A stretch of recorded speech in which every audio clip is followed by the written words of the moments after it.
नमस्कार दोस्तों आज हम बात करने वाले हैं भोजपुरी के ऐसे कलाकार के बारे में, ऐसे भोजपुरी के सिंगर के बारे में, ऐसे एक्टर के बारे में जो अगर भक्ति सॉन्ग गा दे तो लोगों का रुआ खड़ा हो जाता है। और गंगा जी नहाई बोए मैया सैड सॉन्ग गा दे तो जो आशिक है वो भी रोने लगते हैं और जो आशिक नहीं है वो भी रोने लगते हैं। और के दिल में बसा के दर्द न ले अगर अश्लीलता पे उतर जाए तो ढोड़ी में बियर पीने लगते हैं और ढोड़ी में औड़ी भी भोंकने लगते हैं। और अगर शादी करने पे उतर जाए तो लगातार शादी ही करते रहते। और अगर वो अफेयर चलाने पे उतर जाए तो ऐसा अफेयर चलाते हैं कि जिनका सालों साल चर्चा होता है। जी हाँ दोस्तों, हम बात कर रहे हैं पवन सिंह और अक्षरा सिंह के बारे में।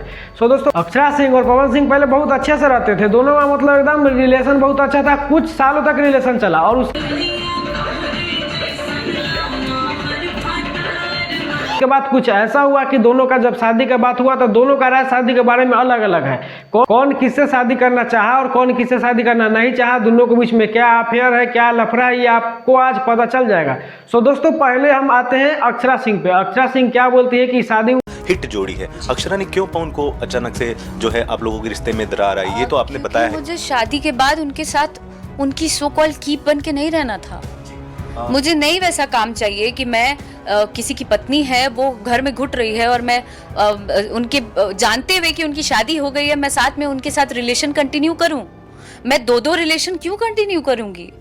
अक्षरा सिंह ये बोलती है कि पवन सिंह का जब उनके साथ रिलेशन था सब लोग ये जानते हैं, लेकिन पवन सिंह जब दूसरे शादी के लिए मान गए तब वो मतलब पवन सिंह से दूर हो गए। वो ये नहीं चाहती थी कि हम उनका शादी भी हो जाए और उनके पत्नी होते हुए मैं उनके साथ रिलेशन में रहूं। ये बात वो अपने मुंह से बोली है। सेम कंडीशन में अगर ये बात हम पूछे पवन सिंह से तो पवन सिंह का कहना ये है कि शादी अक्षरा सिंह से इसीलिए हम नहीं किए क्योंकि जब मेरी माँ को मेरी फिक्र थी और मेरी माँ को ये लगता था कि ये लड़की मतलब ठीक नहीं है, इसीलिए मेरी माँ एक कागज बनाई, उस कागज पे ये लिखी कि अगर तुम मेरे बेटे से शादी करना चाहती हो तो इस कागज पे साइन करो। इस कागज पे ये लिखा हुआ है कि मेरे बेटे का जो भी जायदाद धन संपत्ति उस पर तुम्हारा कोई अधिकार नहीं होगा। और काजल और अक्षरा सिंह उस पर साइन नहीं की, इसीलिए हम शादी नहीं किए। तो दोनों ये कैमरे के सामने की बात है क्या? हाँ, सारी बात कि ऑन कैमरे पे है कि एक स्टैम्प पेपर मंगाया गया आपकी शादी से पहले जिसमें कहा गया कि मेरी मम्मी ने कहा है मेरी माँ की खुशी के लिए तुम ये कर दो कि तुम मेरी प्रॉपर्टी में हिस्सा नहीं लोगी, भविष्य में कुछ ऐसा नहीं कहोगी, और मुझसे जबरदस्ती पर साइन करवाया गया। हाँ सर, ये सत्य है।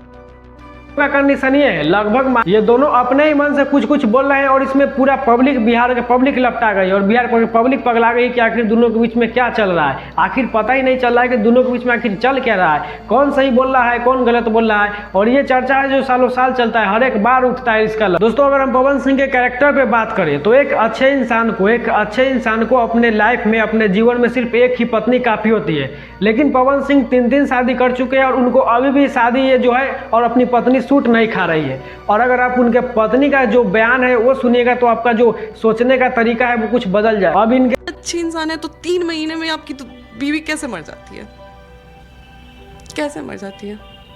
आपके पापा ने कहा कि एक बीबी बनी। मैं कहूँगी दीदी आपसे कि अगर पॉसिबल हो तो जाइए आप नीलम के मम्मी पापा का इंटरव्यू फिर से लीजिए और मंदिर में ले जाके कसम खिलाइए उन्हें कि आपकी बेटी के साथ क्या हुआ था आज बोल दीजिए, क्योंकि दूसरी बेटी का सवाल है। मैं जरूर जाऊंगी। अगर कोशिश सुसाइड, क्योंकि मेरे लिए अब सुसाइड करना बहुत बड़ी बात नहीं हो गई, लेकिन हाँ अगर मैं सुसाइड करती हूँ तो इसके पीछे के रीज़न सिर्फ और सिर्फ पवन सिंह है, सिर्फ और सिर्फ पवन सिंह है। मैं और किसी को नहीं बोलूँगी क्योंकि पवन सिंह ने मुझे वो दिन दिखाया है ना दी जो मैं कभी अपने जीवन में नहीं भूलूंगी। पत्नी के बयान सुनने के बाद आपको क्या लग रहा है? आपको पवन सिंह कैसे इंसान लग रहे हैं, पवन सिंह का कैरेक्टर कैसा आपको लग रहा है और आप पवन सिंह के बारे में क्या सोच रहे हैं? अपना राय कमेंट बॉक्स में जरूर दें। आप अपना राय कमेंट बॉक्स में इसीलिए दें क्योंकि दोस्तों 3 पत्नियां तो गलत नहीं हो सकती और एक अक्षरा सिंह सारे के सारे तो गलत नहीं हो सकते। इसीलिए आपको जो भी लग रहा है, आपको कैसे लग रहा है, मतलब क्या कैरेक्टर है, क्या सही है, क्या गलत है, अपना राय कमेंट बॉक्स में आप जरूर। दोस्तों, अब हम ये बात करते हैं कि बिहार को किस तरह से भोजपुरी सिंगर ने पूरी तरह से बर्बाद करके छोड़ दिया है। दोस्तों, भोजपुरी सिंगर ये बात बोलते हैं कि हम बहुत संस्कृति आदमी और अपने संस्कार को साथ में लेके चलते हैं। तो भाई अगर आप संस्कार को साथ में लेके चलते हैं और ये भी बोलते हैं कि हम राम जी को मानते हैं, भगवान को मानते हैं, तो अगर आप राम जी को मानते हैं तो रामायण में सीधा सीधा ये बताया गया है, ये दिखाया गया है कि जो वहाँ पे भौजी होती है, भौजी यानी कि भौजाई, वो भौजाई हमेशा माँ के रूप में होती है, वो भौजाई को माँ माना जाता है। लेकिन यहाँ पे भोजपुरी में क्या होता है कि जो लगभग 90% गाना, 90% गाना सिर्फ देवर भौजाई पे बनाया हुआ है, घिनौना घिनौना गाना बनाया हुआ है। और इससे भी नहीं हुआ तो ये लोग क्या किए, बिहार को बदनाम करने में 1% भी अपना कसर नहीं छोड़े। इससे नहीं हुआ तो वो क्या किए कि जातिवाद फैलाना शुरू किए। जितने भी एक्टर हैं भोजपुरी के, वो अपने अपने जाति पे गाना गा रहे हैं, समझ रहे हैं, वो अपने अपने जाति पे गाना गा रहे हैं। और वो अपने अपने जाति पे गाना इसलिए गा रहे हैं, उनका जाति ऊंच हो इसलिए वो गाना नहीं गा रहे हैं, बल्कि इसलिए गाना गा रहे हैं क्योंकि जाति पे गाना गाने से गाना फ्लॉप नहीं होता है। जो भी उनके जाति का जो भी होगा वो तो गाना वो सुनेगा ही, तो गाना फ्लॉप नहीं होगा, इसलिए वो गाना गाया जाता है। दोस्तों, इस धरती पे सिर्फ 2 ही जाति होती है, एक अमीरों का, एक गरीबों का। अगर आप गरीब है तो आप कोई भी जाति से हो आपको लात मारा जाएगा, अगर आप अमीर है तो कोई भी जाति से आपका स्वागत होगा। दोस्तों, जितने भी भोजपुरी के एक्टर हैं जो अपने जाति पे गाना गाते हैं, चाहे वो जाति पे गाना क्यों गाते हैं, क्योंकि वो उनका गाना फ्लॉप हो ही नहीं सकता। उनका जाति का लोग वो तो जरूर देखेगा और लगातार देखेगा और हर दिन देखेगा, हर समय देखेगा, तो उनका गाना फ्लॉप नहीं होगा। और जो भी भोजपुरी के इंडस्ट्री के लोग जो जाति पे गाना गाते हैं, वो गाते हैं तो क्या मतलब अपने जाति को ऊंच करने के लिए गाते हैं, ऐसा बात नहीं है दोस्तों। बहुत सारे ऐसे लोग हैं जो यादव में भी गरीब है और भुइहार या राजपूत या कोई भी उसमें भी गरीब है। तो क्या ये दोनों एक्टर अब जो भी गरीब लोग हैं उनको जाके मतलब आर्थिक स्थिति में सहायता करते हैं? नहीं करते हैं। और आप करिएगा कि हाँ करते हैं, तो भाई करते हैं तो क्या होगा। मान लीजिए कि आप अगर 1 करोड़ रुपया कमा रहे हैं और उसमें से मैं आपको कहूँ कि 1000 रुपया खर्चा करिए तो आप कर दीजिएगा, लेकिन वही 50 लाख आप नहीं करिएगा। तो वही बात है, ये लोग जनता का पैसा ही कमा के और जनता में भी थोड़ा पैसा बांट देता है तो इनका पब्लिसिटी बढ़ जाता है। तो ऐसा बात नहीं, करते हैं अच्छा बात है, लेकिन उतना भी अच्छा नहीं मानिए कि इनको आप भगवान मान लीजिए। और अगर आगे की बात करें तो भाई देखिए, बिहार में जो भी अभी शिक्षा व्यवस्था है या जो भी बेरोजगारी छाया हुआ है, वो सारे चीज़ों पर मतलब ये लोग कभी भी बात नहीं करते। ये लोग बात करते हैं कि हम लोग तो आर्टिस्ट लोग हैं, हम लोग तो कलाकार लोग हैं, हमको तो सिर्फ मनोरंजन देना है। लेकिन जब इनको मनोरंजन देना है तो क्यों ये लोग चुनाव लड़ते हैं? क्या है ये लोग चुनाव लड़ते हैं? दिनेश लाल यादव को देख लीजिए, मनोज तिवारी को देख लीजिए, रवि किशन को देख लीजिए और पवन सिंह को देख लीजिए, और फिलहाल आगे सब लोग चुनाव ही लड़ेंगे। मतलब अनपढ़ गवार ही आजकल नेता बनेगा और जो भी नचनिया बजनिया ही नेता बनेगा। और अच्छा इंसान पढ़ा लिखा का तो कोई उपाय नहीं है। पढ़ा लिखा लोग तो रोड पर घूम रहे हैं, बेरोजगार है, रोजगार मांग रहे हैं। तो ये सब मुद्दा पे ये लोग कभी बात नहीं करेंगे। ये लोग इतना तो सक्षम है कि ये लोग खुद अब एक बड़ा सा स्कूल या यूनिवर्सिटी बना के गरीब लोगों को उसमें पढ़ा सकते हैं, लेकिन ऐसा ये लोग करते नहीं है। और अगर दोस्तों जो भी भोजपुरी के जो भी सिंगर है, सिंगर ही भोजपुरी में एक्टर बनता है, तो भाई जो भी है वो हमेशा ये बोलते हैं कि मेरे जनता रूपी को प्रणाम, मेरा जनता मेरे लिए भगवान है। लेकिन वही जनता, वही गरीब जनता, वही दलित, वही जनता का किसी का बेटी का रेप हो जाता है, किसी का मतलब कोई कांड हो जाता है, किसी को कोई मार देता है, तो ये लोग एक बार भी आवाज़ नहीं उठाते हैं। ये लोग एक बार भी आवाज़ नहीं उठाएंगे।